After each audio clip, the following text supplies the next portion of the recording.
Good morning, and thank you all for being here. I'm John Lausch, the United States Attorney for the Northern District of Illinois. And I'd like to start this morning by taking a moment to introduce you to my law enforcement colleagues, some of whom you will hear from in a few moments. We're honored to have Attorney General William Barr here with us today. From the ATF, we have Acting Director Regina Lombardo and the Special Agent in Charge here in Chicago, Kristen Detention, is here as well. We also have from the FBI, Deputy Director Dave Bowditch. We also have the Special Agent in Charge of the FBI here in Chicago, Emerson Bowie, present as well. From the DEA, Special Agent in Charge Robert Bell is present. And from the U.S. Marshal Service, we have Chief Deputy U.S. Marshal David Gellerman and Chief Inspector Diego Grimaldo. Also up here with me are two other United States attorneys. We have my counterpart from the Northern District of Illinois, Tom Kirsch. Tom's office and my office, we work together frequently on combating illegal trafficking of firearms across our common border between Indiana and Illinois. And finally, my colleague, Justin Herdman, who's the U.S. Attorney in Cleveland, the Northern District of Ohio. He's here, and he's quarterbacking the Department of Justice's nationwide efforts on Operation Legend. We're here today to discuss a critically important topic, violent crime in Chicago. As Attorney General Barr has made clear, the most basic responsibility of government is to protect the safety of our citizens. For those of us in law enforcement, our top priority is to keep people safe. For much of this year, Chicago and many other cities have experienced significant, unacceptable, and in many instances, staggering spikes in homicides, shootings, and other violent crime. In response, the Attorney General launched Operation Legend, a systematic and coordinated law enforcement initiative in which federal law enforcement agencies work with state and local law enforcement departments to fight these crimes. In Chicago, we are fortunate to have one of the finest police departments in the country, the Chicago Police Department. The brave men and women in uniform have worked tirelessly to protect the citizens of Chicago. The goal of Operation Legend is to reinforce and to accelerate their efforts to reduce violent crime. The Attorney General has endeavored to do so by sending additional federal resources to Chicago, including a substantial number of agents from the ATF, FBI, DEA, and the United States Marshal Service. The Department of Homeland Security Investigation also committed additional agents. Since that time, about 7 weeks ago, when Operation Legend began in Chicago on July 22nd, my office and our federal and local partners have worked together to investigate and to prosecute the individuals who are driving the violence in Chicago, the trigger pullers, drug traffickers, carjackers, and critically, those individuals who illegally possess, use, and traffic firearms. Fortunately, the significant investment of resources under Operation Legend has had an immediate impact on reducing homicides and shootings in Chicago. And the Attorney General will speak about that in a few moments. But even with the success of Operation Legend to date, much work remains to be done. The level of violence in Chicago remains far too high, and it can be demoralizing. Many children have been senselessly killed and injured. And while there are many things that need to be done to help Chicago's violent crime problem, one thing that all rational people can agree upon is that violent offenders need to be held accountable for their crimes. Enforcing the rule of law and holding these offenders accountable are essential components of every reasonable strategy to ensure public safety in Chicago, and it is the backbone of Operation Legend. And with that, it is my honor to introduce Attorney General William Barr. Thank you, John, and good morning, everybody. Thank you for coming this morning. I'm pleased to be in Chicago to address the most significant threat facing this city.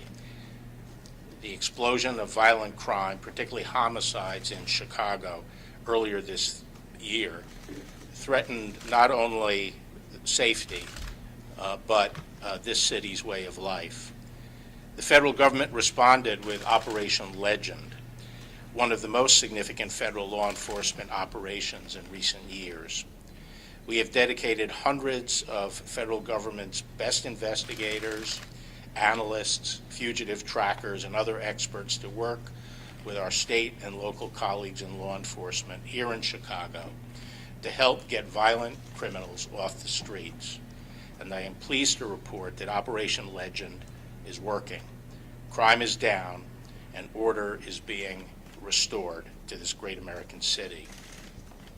Operation Legend is a vivid illustration of what dedicated law enforcement officers at all levels of government can do to keep people safe.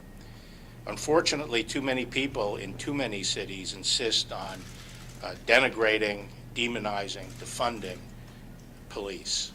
Just yesterday, the police chief in Rochester, New York, decided to retire rather than to stand by while the character of his police force was attacked. Seattle's police chief made a similar decision last month after the city council decided to cut the budget of her department.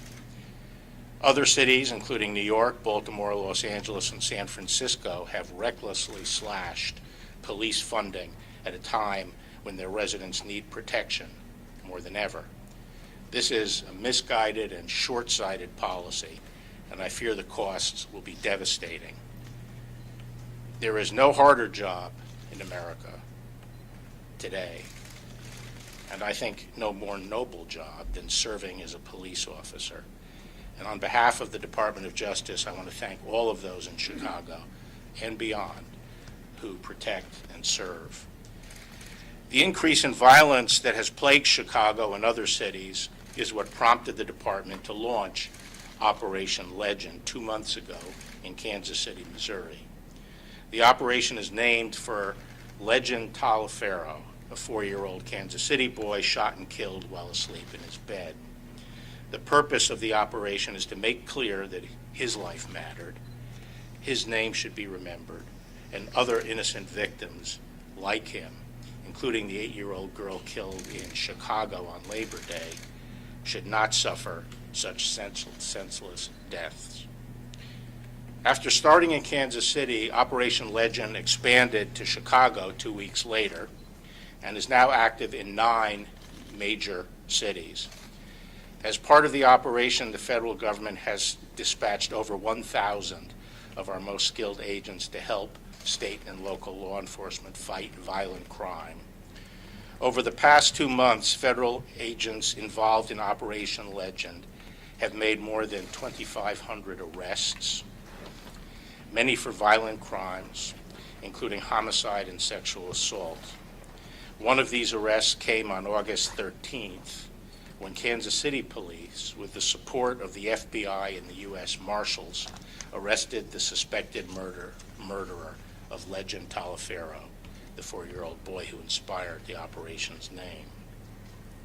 In addition to those arrested, the 2,500 arrests I've mentioned, federal prosecutors have brought federal criminal charges against 600 defendants through Operation Legend. Bringing federal charges is significant because defendants arrested for violent crimes are often detained before trial, unlike state defendants who are too often released. In addition, federal defendants will face serious sentences if convicted, with a real possibility of long-term imprisonment at the Bureau of Prisons facility out of state. Knowing that, many of the arrestees cooperate with the government and lead to even more violent offenders, such as leaders of gangs or drug organizations. In short, the basic premise of Operation Legend is that by taking chronic violent criminals off the street, we will force crime rates down, and the strategy is working. Here are a few examples.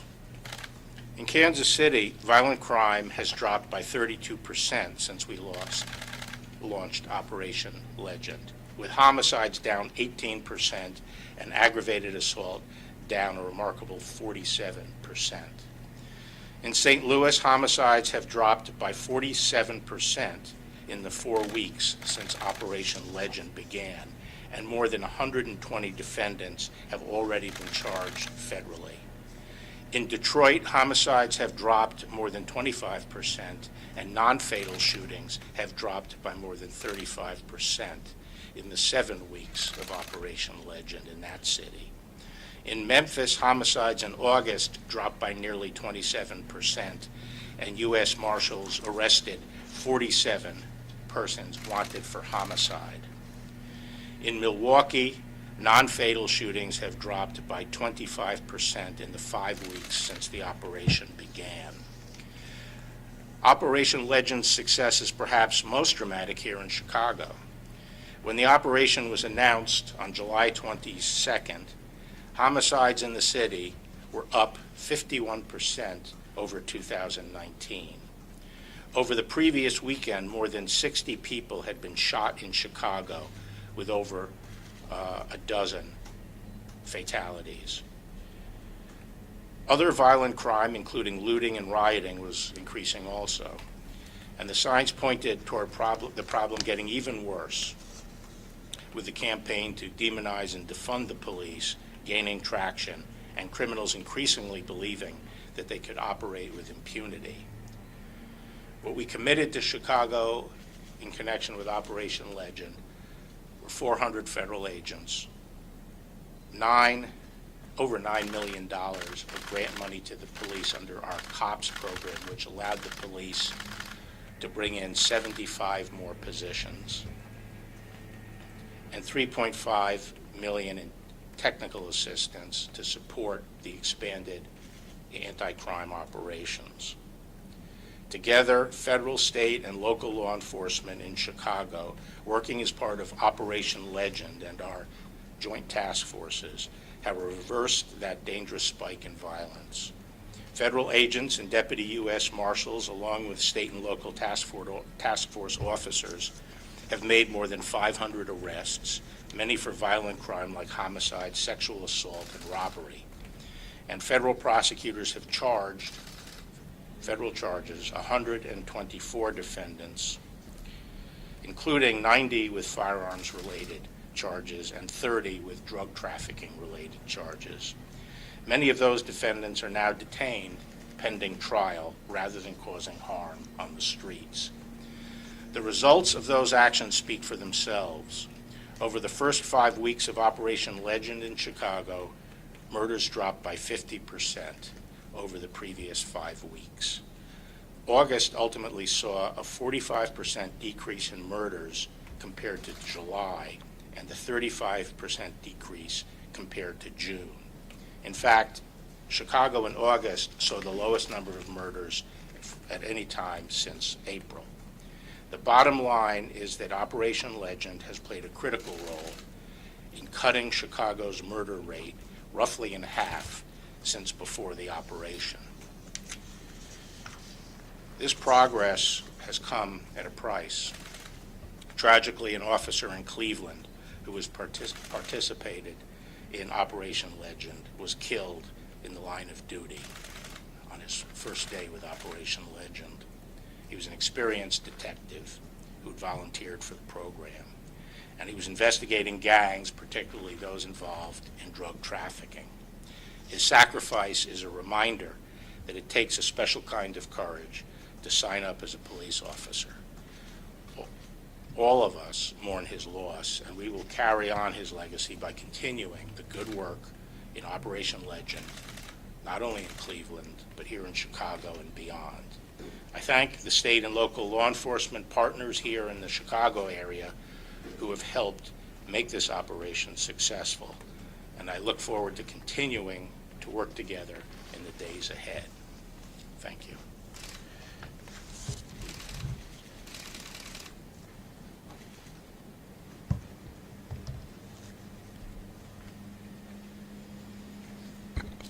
Good morning. The commitment to justice and upholding the law and protecting and representing all is at the heart of our nation. This year, we have faced challenges. And in adversity, we must not succumb to fear. Tragically, in Chicago and many other cities, one of those challenges has been the intolerable spike of violent crime, particularly firearm violence. ATF has responded, faithful to its core mission, protecting our communities from violent crime.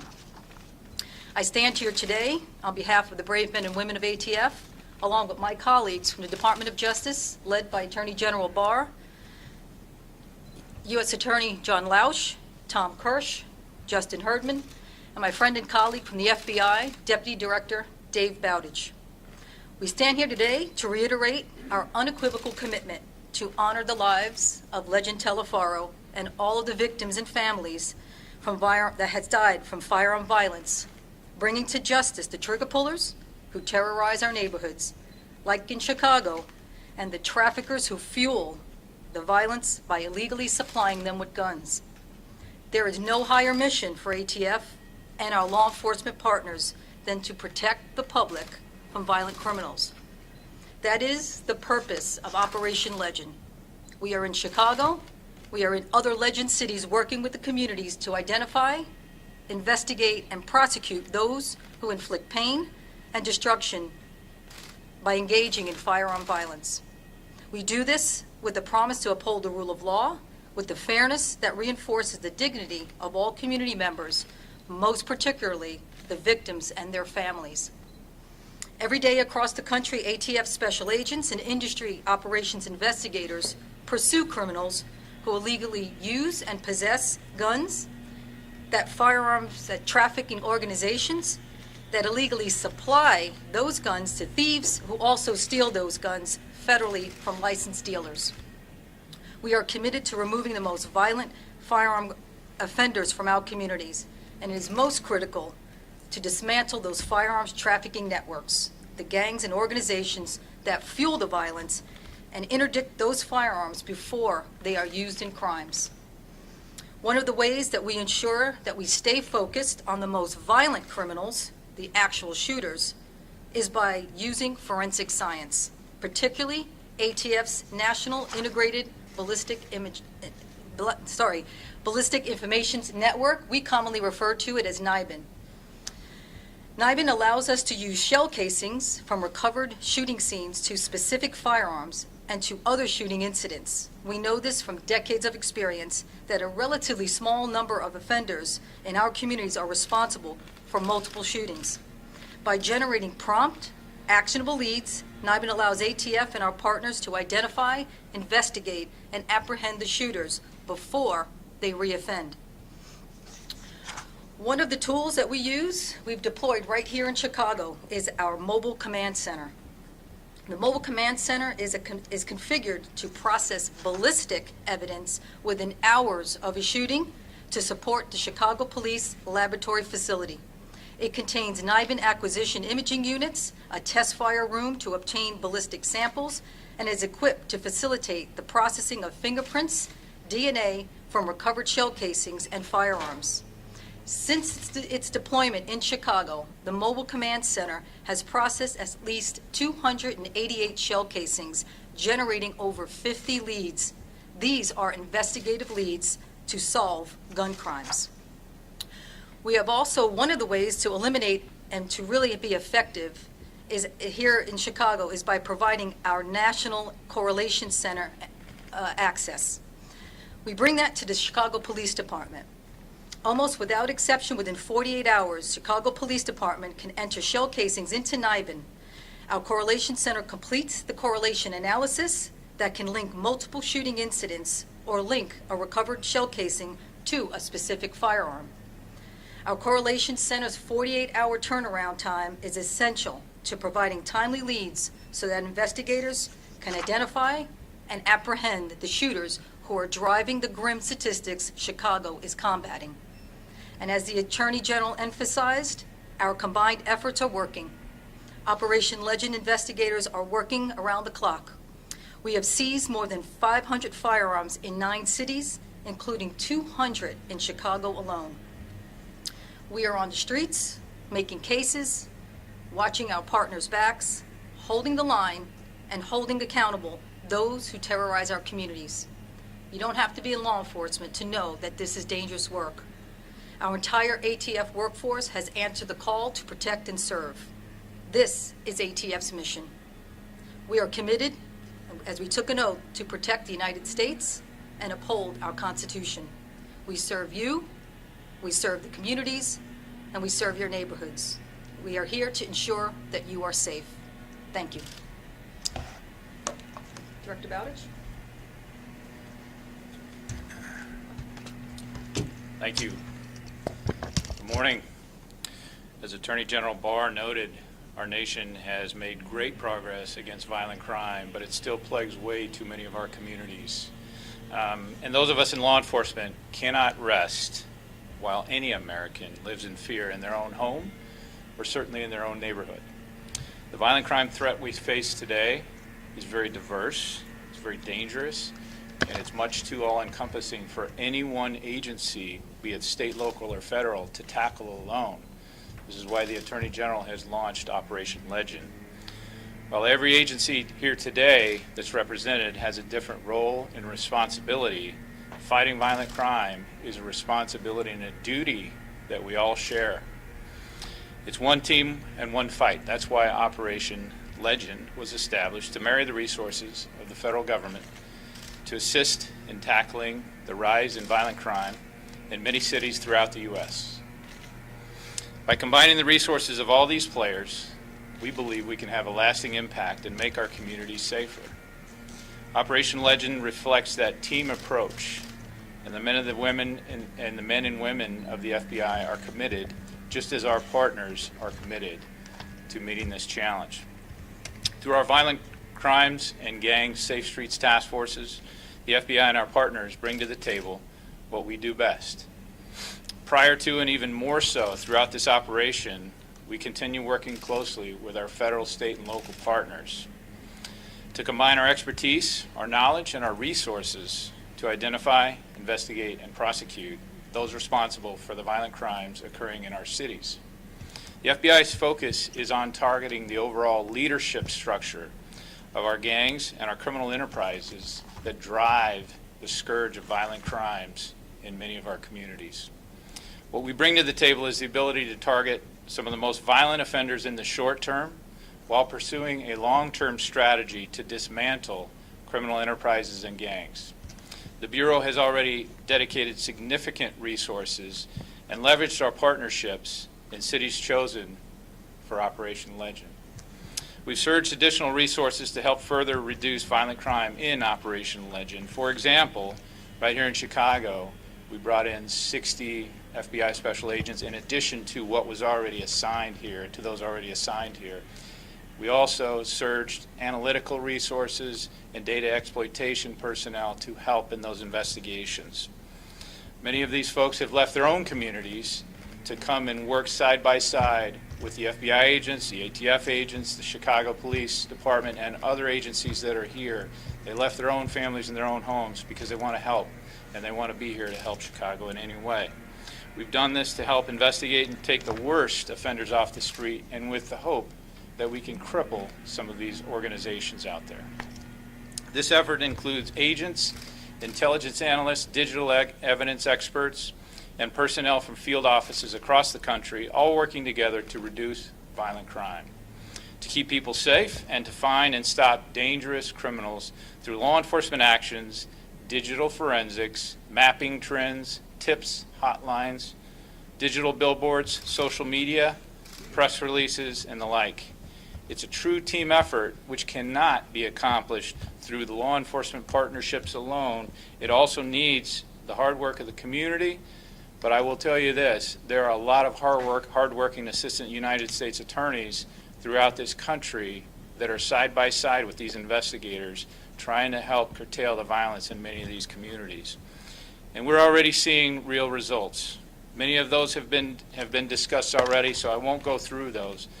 But we have had hundreds of cases, arrests, and seizures which have been made across the country in Op Legend already. Last week alone, in between August 31st and September 7th, the FBI alone opened 50 cases. We made 18 arrests and recovered 46 weapons. That's in 1 week. Investigating violent crime is a 24/7, 365-day-a-year job that we do not take lightly. I am confident that with our partners working close together, we will continue to make progress against these violent crimes, and progress that the American people both expect, but more importantly, that progress that they deserve. So I want to talk now to those who are responsible for the violence. If you are responsible for the violence and you hear nothing else that's said, hear this. We will bring down the full weight of the federal government, and in our case, the FBI, to address your violent acts. If you are convicted in federal court, it's very unlikely you're going to walk in the front door and out the back. If you are convicted, federal time in court is 85% minimum time served. To the citizens of Chicago, the Attorney General has used the word will. If we accept this as status quo, that is not going to make any progress. If we have the will to pursue and endeavor throughout these challenges, I believe we can accomplish a lot. That will is being led by the Attorney General and all the agencies here, but it also needs the will of the community. We're asking the citizens of Chicago to trust us, pick up the phone, and provide the information we need to help solve crimes of violence which are plaguing your communities and our communities. In short, we are trying to instill confidence in the system, and I'm asking you to trust us. And with that, I talked to you about tips. I'm going to leave you with a tip line. If you have information about significant violent crime, I would ask you to please call 1-800-CALL-FBI or send us an e-tip online at tips.fbi.gov. Thank you.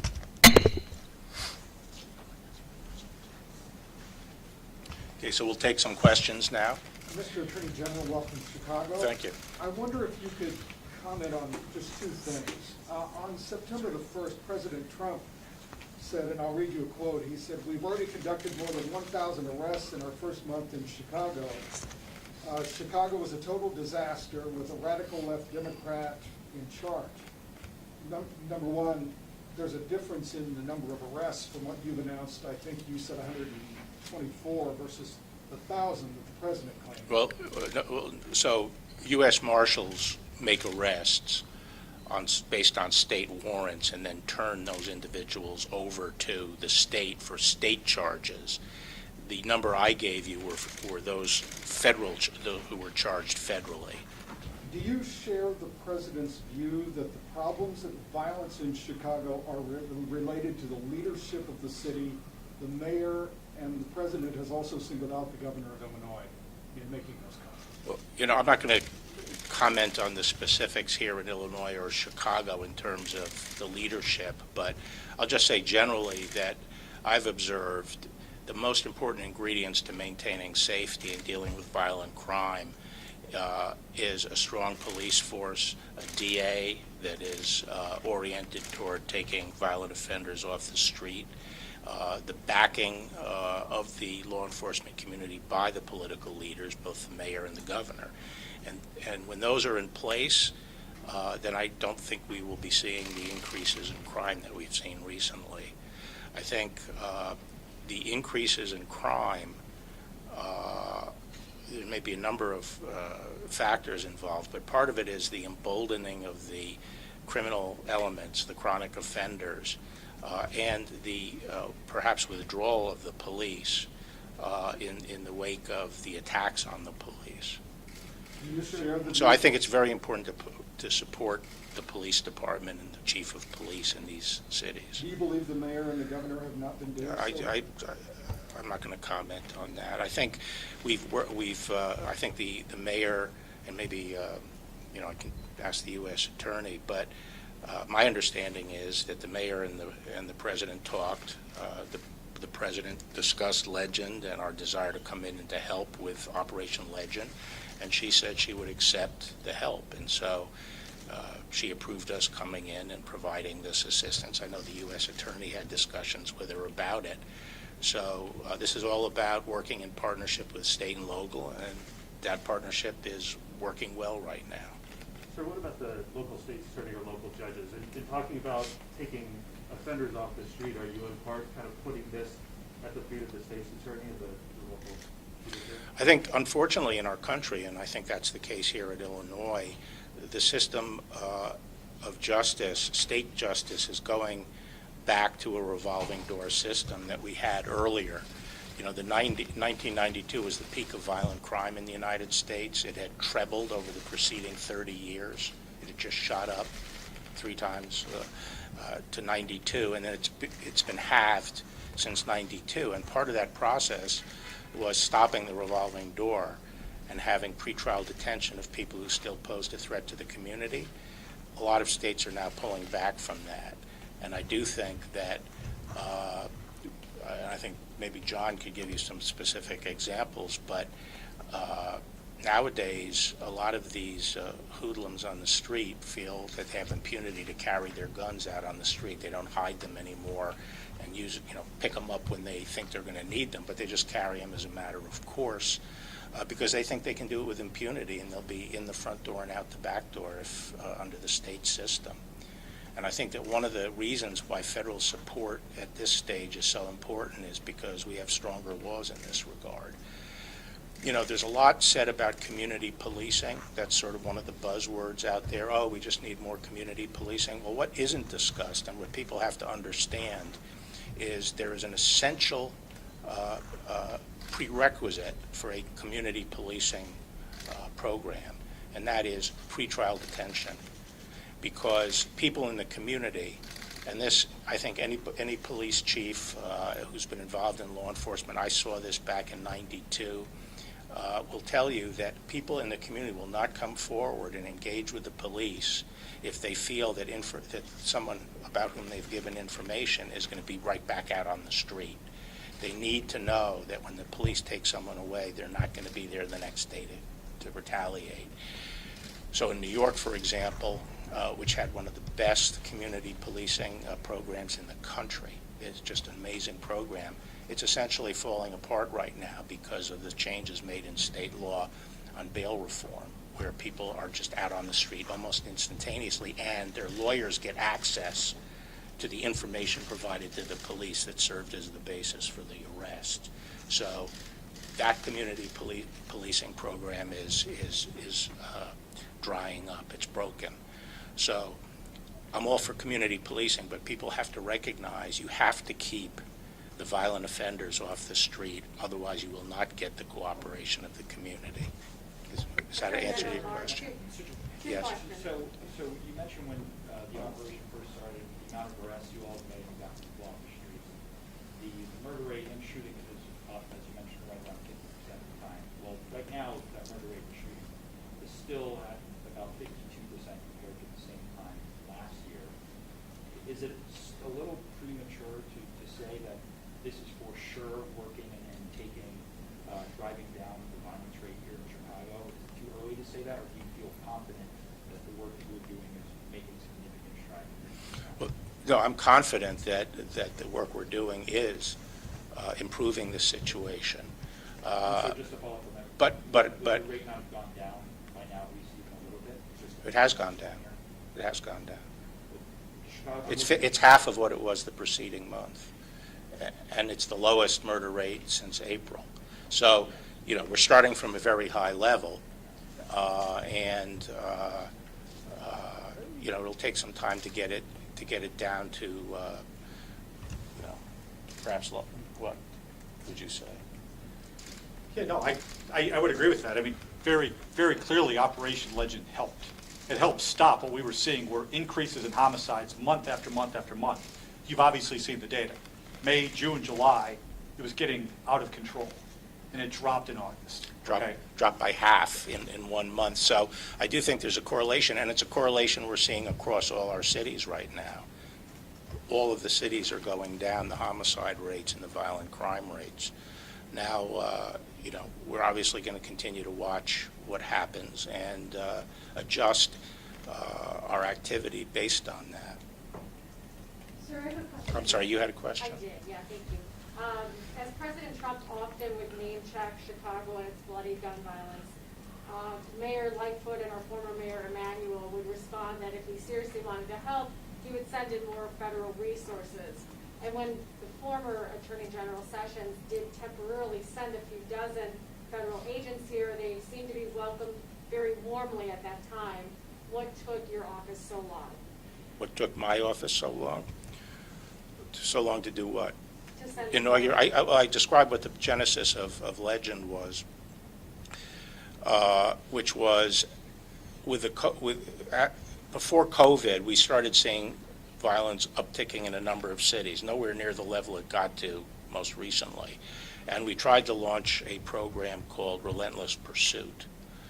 Then the COVID hit almost at the same time we were mobilizing the agents to go into the cities, so that program was effectively aborted.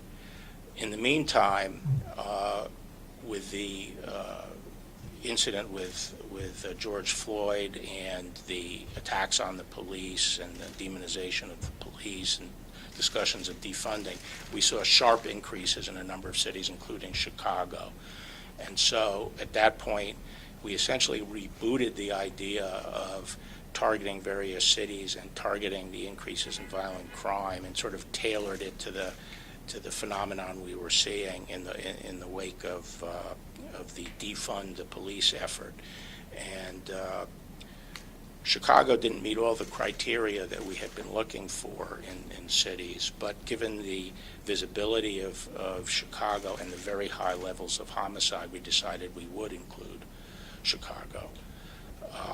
And I'm glad we did, because it seems to be bearing fruit. But I think a lot of the public commentary as we launched this program was that cities didn't want federal help. But now you're telling me that we're welcome with open arms.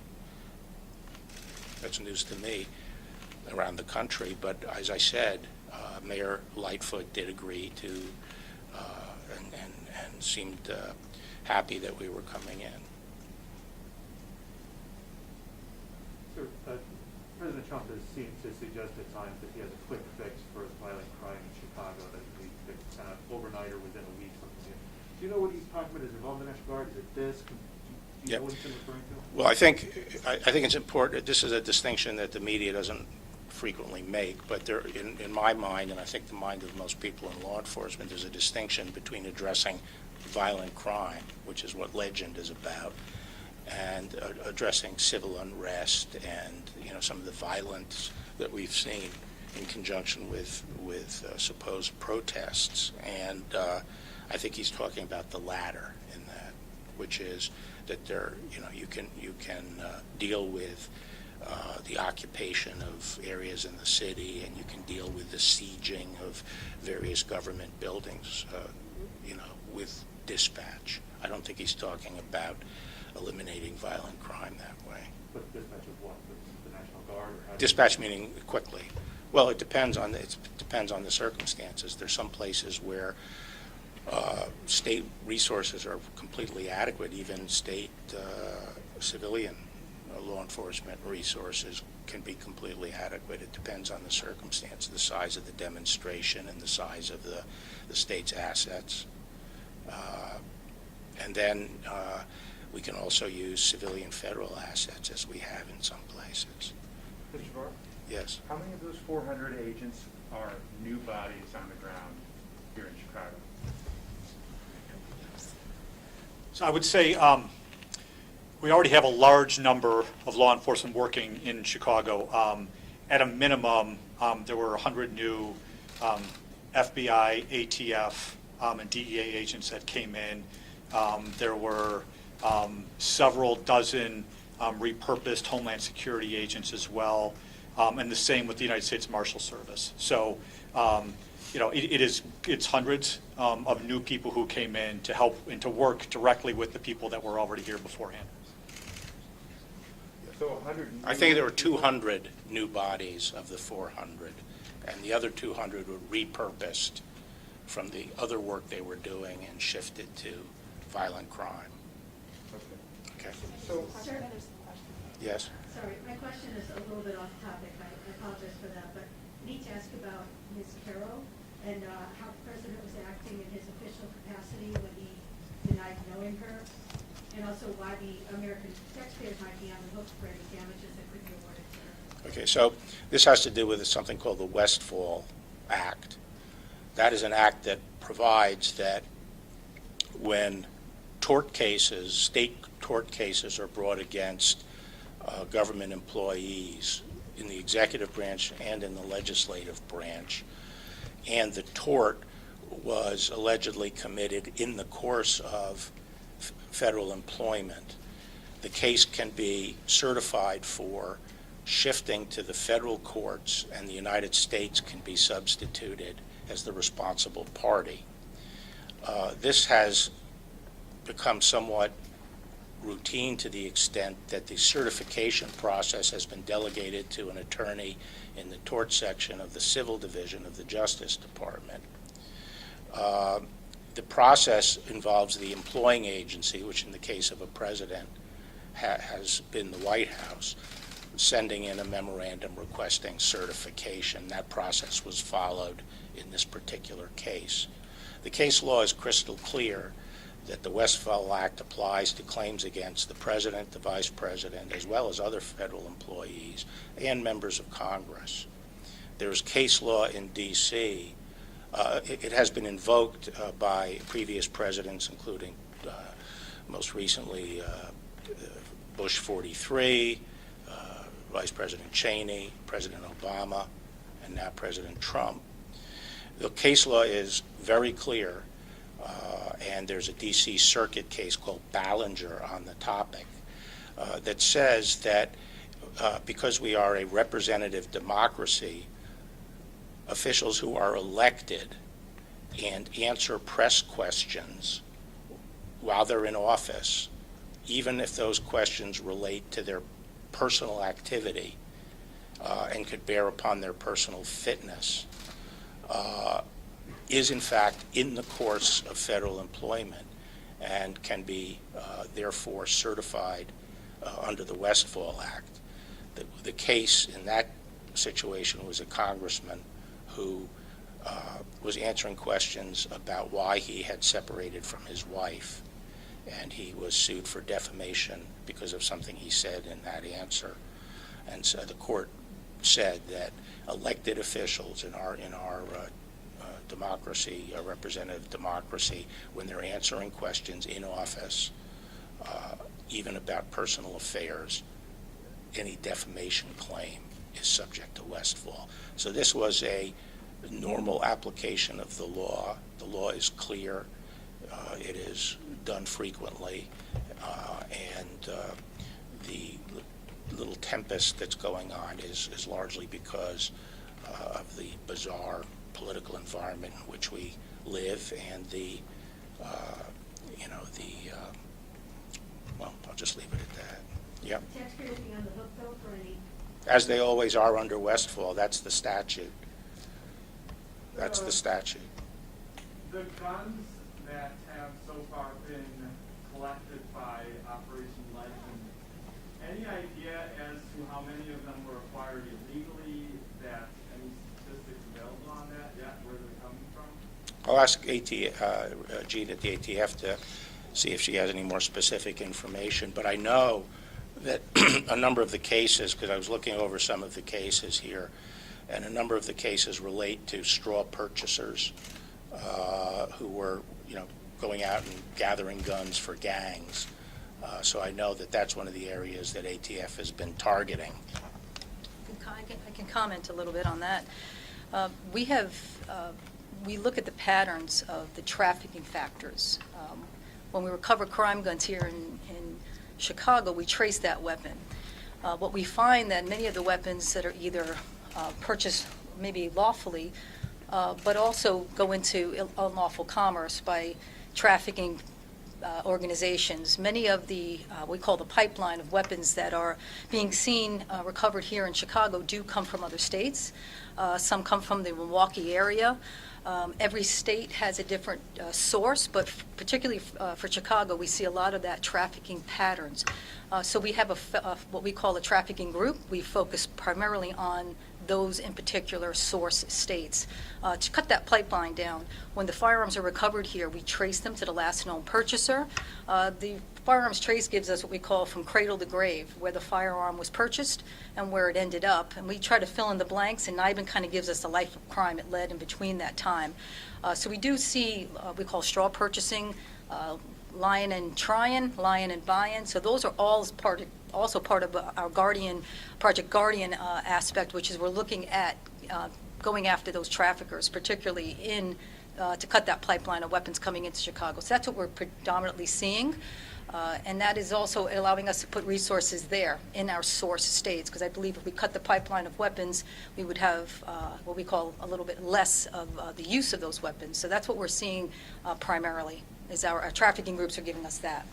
So, follow-up question to that, are you surprised? I've read about how that you're actually tracking guns that have been used in specific crimes, and that are you surprised how active some of these guns have been in a short time period? Actually, that was something I was going to add to what Gina said, which is this NIBIN technology, which the ATF deploys and brings in extra resources with these mobile units, are amazing because they can take a shell and link a gun that was used in one crime to other crimes. And I think most police chiefs will tell you that in their city, they could tell you, sit down and make a list of the people who were responsible for most of the shooting. In their mind, they think that are, the suspects. And usually a relatively manageable group or a modest group is responsible for a disproportionate number of the shootings. So it doesn't surprise me that you can find a gun and then tie it to a lot of different shootings. I've seen this done, and it's really remarkable. And the NIBIN technology is a game changer for, in the old days, to take the chronic violent offenders off the street, you had to cast a broader net. Now you can figure out exactly who's doing the shooting. But if you're Yeah, I was going to add, we call that fishing with a spear as opposed to a net. Many times the shell casings, like something similar to this, are recovered on the street. So we take this shell casing, we put it through our NIBIN system. It makes a correlation. It's almost like a thumbprint, a fingerprint that you would do as a comparison. Our shell casings are compared to different shooting scenes as well as the actual firearms at this one shell casing, which is unique to each firearm. So that's really been a game changer for us. And putting all of that in a mobile unit right now here in Chicago is really what's been helping Chicago Police Department's laboratories, because we can do that now in a 48-hour turnaround time. Those leads that are coming out were generated. Investigators get that lead, and that's a lead to a potential homicide or an assault. We take those leads, we give it to our investigators, our Chicago Crime Gun Strike Force, and that's where we go to work. We always say the technology is great. We have the tools to do some of the things that we do, but it takes the carpenter that builds the house. So that's where our special agents with all law enforcement organizations working together. So it's the shell casing that's allowing us to make those connections. take one more. Mr. Attorney General, just a quick question, just an observation. Well, I think that, Okay. did you asked one earlier, too. I had one little question. I didn't get to ask my main question, which. I'll let both of you ask your Okay, question. Thank you. Go ahead. No, go ahead. Okay, so we see big shifts month to month, up and down over the years. This is not something unusual. July is, as you mentioned, it was the highest, the worst July since at least 1957, as far back as the records go. But we've seen other big shifts month to month. So what I'm hearing is that you're crediting this drop to the federal agents and the federal initiative. And what I want to know is, how many of those murders can you credit to? Well, that is an absurd question. I did not attribute it entirely. What I said is I believe that it was an important part of that drop. And if you want to maintain that taking fugitives off the street who are armed and already have committed homicide known gang members and persons who are correlated to guns that have committed murders in the past. At the numbers and rates we are doing that, not only the federal charges, but all the state people that we've delivered over to the state, if you don't think that that has an impact on violent crime, I think that's a much harder proposition to maintain. Yes. Mr. Attorney General, I've covered dozens of press conferences in this building with federal authorities and the Chicago police standing side by side. Chicago police are not here today. Right. What is the reason for that, and why are they not included in this unified message? They were certainly invited and could have attended, but one of the odd things about our program in this city are, some of the politics involved. I'm sure that was an element of it. So they were, I think you'll have to ask the mayor and the police chief. They were invited and they did not come? Yes. Am I right about that? That's correct. Yeah. I'm later spending time with the chief and going on a drive around with him. So, but I know that the city has put out information about the drop in crime and is crediting a number of factors. Absent among those factors is the federal contribution. So just the way things roll here in Chicago. So that would seem to indicate there's still a disconnect between this initiative and the city of Chicago. I'm not focused on those aspects of it. I'm focused on the law enforcement working together, the professional law enforcement approach, and actually getting the job done. And politicians can do what they want to do. Okay. If I may. Yeah. To be very clear, there is no disconnect between federal law enforcement and the Chicago Police Department. We work together all the time. They're very supportive of all of our efforts, and we are thrilled to help them fight violent crime. Law enforcement to law enforcement level, things are going very well. I can assure you that. Thank you. Thank you very much. Thank you. Thank you.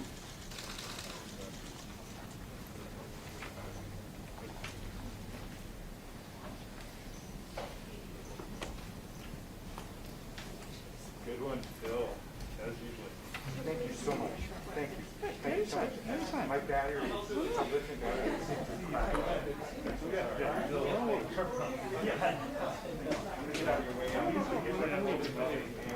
it.